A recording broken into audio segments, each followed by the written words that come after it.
ಆದರೆ ಇವತ್ತು ನಾವು ಎತ್ತು ಹೊರಟಿದ್ದೀವಿ.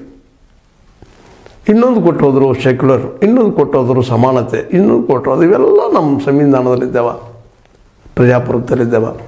ಇದನ್ನು ಪಡೆದಂಥವ್ರು ನಾವು ಇವತ್ತು ನಾವು ಎತ್ತು ಹೊರಟಿದ್ದೀವಿ ಅಂತ. ನಮ್ಮ ನಾಯಕರು ಎತ್ತು ಹೊರಟಿದ್ದಾರೆ.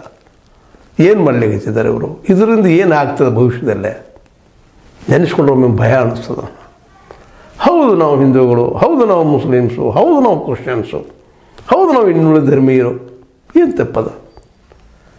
ಧರ್ಮ ಒಳ್ಳೆಯದನ್ನು ಕಲಿಸುವಂಥದ್ದು, ಒಳ್ಳೆಯದನ್ನು ಪಾಲಿಸುವಂಥದ್ದು, ಬದುಕಿಗೆ ಬೇಕಾಗುವಂಥದ್ದು, ಅದು ಬೇಡದು ಅಂಥದ್ದು ಸಹಿತ.